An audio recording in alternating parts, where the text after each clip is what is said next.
how to make physics your favorite subject and boost your marks.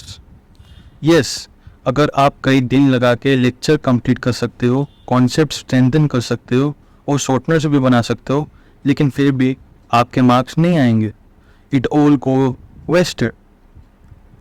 अगर आपको भी यही प्रॉब्लम्स आ रही है तो this video is for you, because I believe from my experience you can boost your marks. As today I am going to tell all my secrets and study tips so that you can boost your mark. Okay, जैसे मैंने बताया कि physics में lectures देखने के बाद, questions लगाने के बाद और एग्जाम्स देने के बाद भी आपके मार्क्स नहीं बढ़ रहे, तो मैंने इसी के लिए कुछ स्ट्रेटजीज बनाई हैं. आता है डिकोडिंग. डिकोडिंग क्या होता है? डिकोडिंग का सिंपल मीनिंग मैं ऐसे समझा सकता हूँ कि कोई बड़ा प्रोसेस को आप छोटे छोटे स्टेप्स में कर रहे हैं. जैसे कि कोई एक बड़ा क्वेश्चन है जिसमें आपको जी गिवन है और आपको जाना है डी. कि डिफरेंट टाइप्स ऑफ क्वेश्चंस आते हैं. जैसे हमने बताया कि inter chapter and inter topic. Inter chapter में क्या होता है ना, डिफरेंट चैप्टर से टॉपिक्स मिलते हैं. एक टॉपिक्स एक चैप्टर का, एक टॉपिक्स एक चैप्टर का. आपको इन्हीं दोनों चैप्टर्स के टॉपिक्स के फॉर्मूला यूज करके आपको फाइनल वैल्यू में जाना है. तो मैं बोलता हूँ कि लेट एक क्वेश्चन में जी आपको गिवन है, डी आपको जाना है और आपको एफ और जी से होके जाना है. फॉर्मूला क्या होता है ना, रास्ता. आप जी से एफ कैसे जाएंगे? फॉर्मूला की मदद से जाएंगे. एफ से सी कैसे जाएंगे? फॉर्मूला की मदद से जाएंगे. और इसी फॉर्मूला को डिड्यूस करने के लिए, मतलब रास्ता में जाने के लिए आपको मैथ की जरूरत पड़ती है. जैसे पता होगा ना कि कोई भी रिवर में इस तरफ से उस तरफ जाने के लिए एक बोट की जरूरत पड़ती है, वैसे ही आपको यहाँ मैथ की जरूरत पड़ेगी.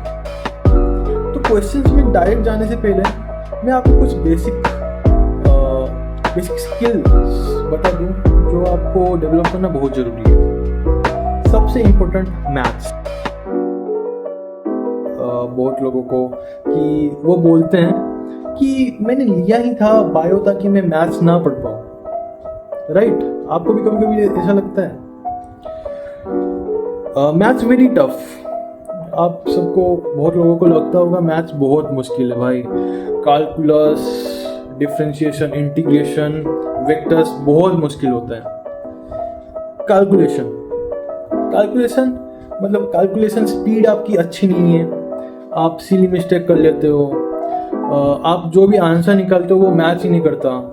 ये नहीं था कि बायो मैंने क्यों ली, मैथ्स मैंने क्यों ली. मैं तो पीसीएमबी का स्टूडेंट. तो जिसको भी लगता है कि मैथ्स मुश्किल है तो बता दूं कि आपको फिजिक्स में ज़्यादा मैथ्स आना जरूरी ही नहीं है. जो पहले बताते हैं कि integration, differentiation, most of the time वो ज़रूरत ही नहीं है. मैं बताता हूँ आपको कि सिर्फ प्लस, माइनस, मल्टीप्लिकेशन, डिवीजन और थोड़े बहुत वेक्टर, इसी के साथ आपका हो जाएगा पूरा का पूरा मैथ्स. हाँ, अगर कभी टाइम मिले तो मैं एक पर्टिकुलर वीडियो इसमें बनाऊंगा, लेकिन फिर भी मैं बता रहा हूँ आपको अगर इतना आता है तो you are good to go. Right? Very tough नहीं है.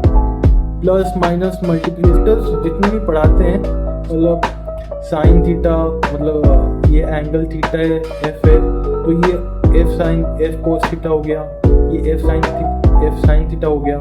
यही सब, सिर्फ इतना ही.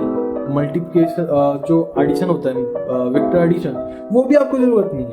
वो तो सिर्फ कभी कभी डेरिवेशन में यूज हो जाता है, लेकिन इतना भी ज़रूरत नहीं है.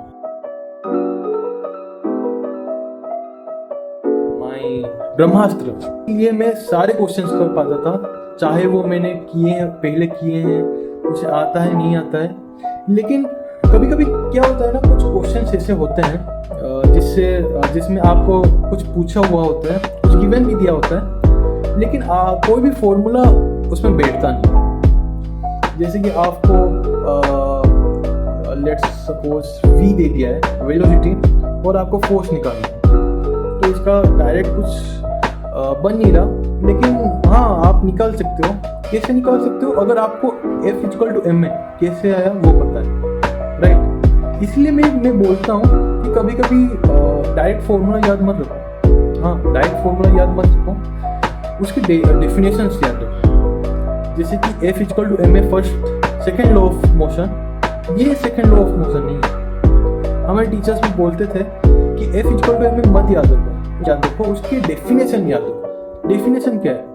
The rate of change of momentum is force, right. आपको ये डायरेक्ट याद रखने की जरूरत भी नहीं है।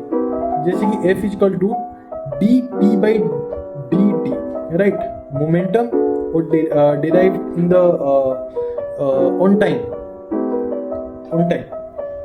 तो जैसे कि ये वाला कि if there was a mass m and उसको हम f से पुल कर रहे हैं विथ एंगल थीटा, तो find the minimum value of f so that the m mass will be lift और फ्रिक्शन विल बी 0।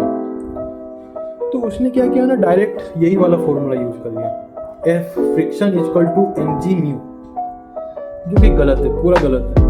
आपके साथ भी कभी कभी हुआ होगा कि आप फॉर्मूला यूज करें लेकिन आंसर नहीं आया। क्यों? क्योंकि ये फॉर्मूला यहाँ हार्ड ही नहीं होगा। आपको बेसिक्स जानना होता है।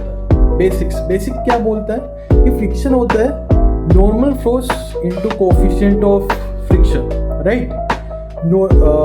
मैक्सिमम केसेस में क्या नॉर्मल वेट के बराबर होता है, तो mg यहाँ से आ गया, और म्यू तो कोएफिशिएंट ऑफ फ्रिक्शन ही होता है। तो ये फॉर्मूला हमेशा यूज नहीं होगा। द बेस्ट एग्जांपल इज ये वाला केस। यहाँ देख लो कि मैं f डायरेक्ट हॉरिजॉन्टल नहीं ऐड कर रहा, मैं विथ सम एंगल ऐड कर रहा। तो इससे क्या होगा,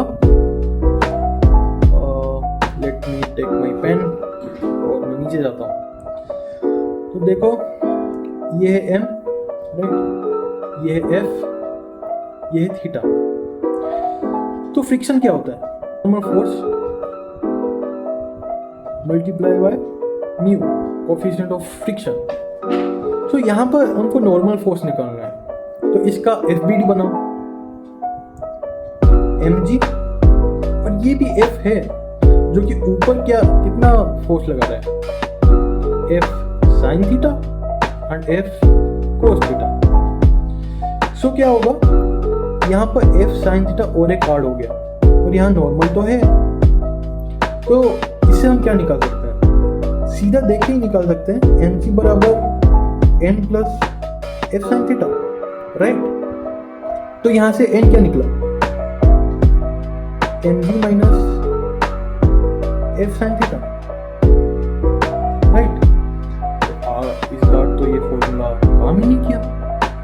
तो इसीलिए मैं बोलता हूँ डायरेक्ट फॉर्मूला याद मत रखो, उसकी डेफिनेशन, उसकी डेरिवेशन, ये सब भी याद रखो। यस, फॉर्मूला इंपॉर्टेंट है लेकिन फंडामेंटल से नहीं। Fundamentals is the key, concept is the key. तो आपको ये कैसे सॉल्व करें? तो फिर यहाँ मैंने दिया है कि फ्रिक्शन कब 0 होगा। तो देखते हैं फ्रिक्शन क्या होगा। फ्रिक्शन बराबर F cos थीटा, ऑपोजिट लग रहा है ना। फ्रिक्शन क्या होता है, नॉर्मल इंटू म्यू। यहाँ से नॉर्मल क्या आया, mg minus F sin theta, F sin theta into mu, right. तो ये कब 0 होगा, जब ये थोड़ा सा लिफ्ट होगा, राइट। जब ये एक मास है, ये यहाँ रखा है, मैंने यहाँ रखा है, तो इसका फ्रिक्शन कब 0 होगा, जब ये कॉन्टैक्ट लूज कर, राइट। तो ये कॉन्टैक्ट कब लूज करेगा, जब F sin थीटा बराबर हो जाए mg, जब n नॉर्मल फोर्स 0 हो जाए, right. So F sin theta equal to mg, जब ये हो जाएगा तब फ्रिक्शन 0 हो जाएगा, तब ये थोड़ा लिफ्ट हो जाएगा। तो यहाँ से F क्या निकला, F equal to mg by sin theta and you get your answer, right. तो हमेशा याद रखना, फॉर्मूला याद रखो, ये डायरेक्ट क्वेश्चंस करने के लिए जो वन स्टेप्स वाले क्वेश्चन होते हैं जहाँ पर सिर्फ जी से डी जाना होता है, उसके लिए बेस्ट होते हैं फॉर्मूला। लेकिन जब आपको स्टेप्स आ जाएं तो आपको फंडामेंटल्स याद रखने बहुत जरूरी है। Next, engage with study material. तो अभी तक मैंने जितना भी बात किया, मतलब जो भी बोला अब तक, आप जब भी चलने की कोशिश करते थे जब बचपन में थे, तो each time you have to put some effort so that कि आप चलते रहो, first step, second step, third step. लेकिन अब क्या हो रहा है, आप ये अनकॉन्शियसली कर रहे हो। सो इसीलिए आपको एक्सरसाइज मतलब बार बार प्रैक्टिस करना बहुत जरूरी है। मतलब बार बार प्रैक्टिस करोगे तो ये सब जितना भी मैंने बोला वो अनकॉन्शियसली हो जाएगा अपने आप, विदाउट एनी एफर्ट। सो ये अचीव करने के लिए आपको क्वेश्चंस करने पड़ते हैं। क्वेश्चन करने से क्या होगा, मैं तो लेक्चर देख रहा हूँ, फॉर्मूला याद रख रहा हूँ, तो उससे भी तो हो जाएगा? जी नहीं। एग्जाम से पहले आपको प्रैक्टिस करना बहुत इंपॉर्टेंट है। तो प्रैक्टिस करने से क्या होगा, आपको वेरिएशन का पता चलेगा। आपने देखा क्रिकेटर को नेट प्रैक्टिस करते हुए, वो भी इसीलिए प्रैक्टिस करते हैं नेट प्रैक्टिस, ताकि वो वेरिएशन पकड़ सके कि कोई भी बॉलर कौन से वेरिएशन से बॉलिंग करता है। तो आप अगर कंटिन्यूअसली क्वेश्चंस करते गए तो आपको भी वेरिएशन का पता, मतलब एक टॉपिक से जितने भी क्वेश्चन हो सकते हैं फेम, वो सब कर लिया आपने तो कोई क्वेश्चन पता ही नहीं, मतलब कहीं से भी आ जाए आप कर सकते हो ना। इसीलिए वेरिएशन को पता करने के लिए प्रैक्टिस बहुत इंपॉर्टेंट है। एनालाइज, हाँ, सिर्फ क्वेश्चंस करना भी फाइनल नहीं है, आपको एनालाइज भी करना पड़ता है। एनालाइज मतलब क्या? एनालाइज मतलब देखो, यही क्वेश्चन, ये एक क्वेश्चन है, तो इसमें मैं क्या वेरिएशन कर सकता हूँ अपने तरफ से, कि अगर ये एफ डायरेक्ट ऊपर हुआ तो क्या होगा, अगर ये एफ डायरेक्ट हॉरिजॉन्टल हुआ, जैसे सपोज एफ डायरेक्ट ऊपर ही लग रहा है, थीटा 90 डिग्री है, तो क्या होगा, अगर ये थीटा 0 है तो क्या हुआ। तो ये सब अगर आपने सोचना शुरू कर लिया तो कम क्वेश्चंस करते हुए भी आपको हर वेरिएशन का पता चल जाएगा। एनालाइज करना भी बहुत इंपॉर्टेंट है, ताकि आपको पता चल सके कि नेक्स्ट फ्रेम क्या हो सकता है, नेक्स्ट क्वेश्चन क्या हो सकता है। क्वेश्चन प्रैक्टिस करना बहुत इंपॉर्टेंट है, लेकिन करें कहाँ से? सो बेस्ट मॉड्यूल्स होते हैं। तो मैं ऑनेस्टली बताता हूँ कि मैंने डीसी पांडे मेरे पास था, एचसी वर्मा भी था, लेकिन मैंने बाय हार्ट सिर्फ मॉड्यूल्स किए थे। मॉड्यूल्स है बहुत बहुत इंपॉर्टेंट। मॉड्यूल्स में क्या होता है ना, आपको कभी कभी लगता है कि इतने सारे मॉड्यूल से कैसे करने के बाद आपको पता चल जाएगा कि ये प्रोसेस कितना स्मूथ है, राइट। सो मॉड्यूल्स, कौन से मॉड्यूल्स करना है मैं बताता हूँ। आकाश के ले लो, एलन के मैंने किए नहीं है, लेकिन मैंने जितना देखा है आकाश के modules are best modules. Next, last skill, visualisation. Visualisation क्या है? कोई भी क्वेश्चन आपने पढ़ा तो आपके माइंड में वो फ्रेम होना चाहिए कि इसके बाद ये, इसके बाद ये। जैसे कि मैंने बताया कि कोई सपोज मैंने बॉल को तो मैं हाइट फेंका, हॉरिजॉन्टल फेंका, तो आपके माइंड में ये कॉन्सेप्ट हो जाना चाहिए कि ये एक हाइट है, ये एक बॉल है जो कि वी की स्पीड से जा रहा है। विजुअलाइजेशन करने का बेस्ट तरीका यही होता है कि आप कोई भी क्वेश्चन को स्टेप वाइज पढ़ो, अभी इंफॉर्मेशन है उसको पहले आउटपुट बनाओ, कि जैसे कि ए height h from A height h, ऐसा बना लिया, एच बना लिया। माइंड इस विजुअलाइजेशन के स्किल को लाए कैसे? सो आप लेक्चर जाते हो, मतलब कहीं तो जाते होगे, ऑनलाइन हो ऑफलाइन हो, तो उसमें क्या होता है ना, हर कोई टीचर एक क्लास में क्वेश्चंस कराता है, राइट। मतलब क्लास में कोई इजी वन स्टेप पर क्वेश्चंस हमेशा होते हैं। कोई भी टीचर वो क्वेश्चंस जरूर कराता है, वन स्टेप पर एक दो ही सही, लेकिन करवाता जरूर है। वहीं से आपको विजुअलाइजेशन सीखना है। मतलब टीचर्स ने जैसे जैसे किया वैसे आपको डिड्यूस करना है अपने माइंड में, वैसे ही आपको कि टीचर ने कैसे करा है। टीचर कोई भी हो वो हमेशा ऐसा डायग्राम जरूर बनाता है, ऐसा एक डायग्राम कि हाइट h से v में एक बॉल गया हमेशा। तो ऐसे ही धीरे धीरे करके जैसे मैंने बताया कि विदाउट एफर्ट्स ये सब करने लगोगे आप मेरे जैसे। Last question, A ball is throne with velocity u। इतना ही पढ़ा, राइट, इतना ही पढ़ा और मेरे माइंड में मैंने विजुअलाइजेशन किया कि एक हॉरिजॉन्टल सरफेस है जहाँ पर एक बॉल है मास m का, जो कि u के स्पीड से फेंका जा रहा है विद एंगल थीटा। थीटा क्या है? थीटा बराबर 30 डिग्री माइंड में। उसके बाद इतना ही नहीं, मुझे उसका पूरा ट्रैजेक्टरी भी पता है, राइट, कि ये तो मैंने पढ़ा है कि ट्रैजेक्टरी कैसे होता है। उसके बाद क्या है? At a certain point speed of the ball is v। At certain point कोई भी ले लो, मैंने ये वाला पॉइंट ले लिया, यहाँ से v, यहाँ पर भी कोई एंगल दिया है ना, हाँ 45 डिग्री। तो ये क्वेश्चन पढ़ते ही मुझे ये वाला डायग्राम माइंड में बना लेना है। माइंड में हो कि पहले अगर कर रहे हो तो फिर पेपर में ही बना लो कि ये है मेरा base diagram with horizontal the relation between u and v। Okay, तो एक pro tip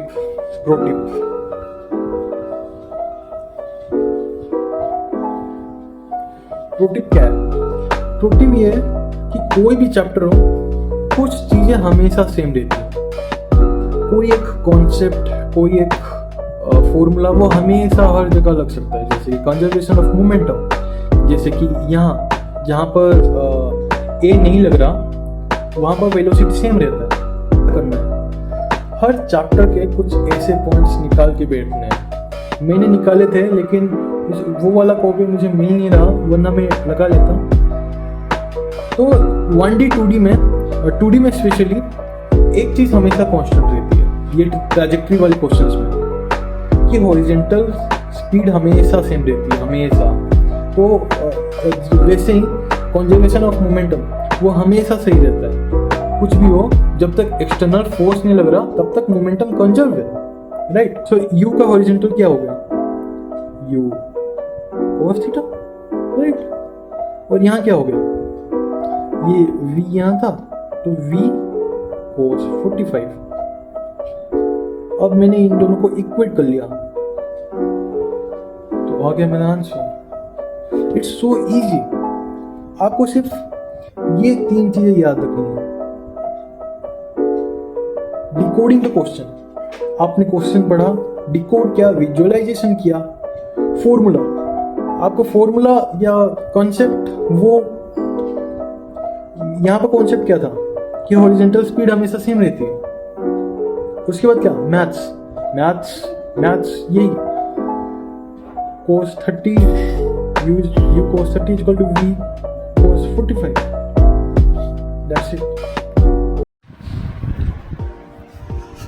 Whoa, what's up guys? I had just completed editing the video and I think it will be beneficial for your journey, discuss many tips and tricks which I used to do in physics, and I think this video only can't be helped, so I will be making it part 2 of this video soon enough. I think when I will be making 2 months strategy. Okay, do like, share, subscribe, and signing off. Bye.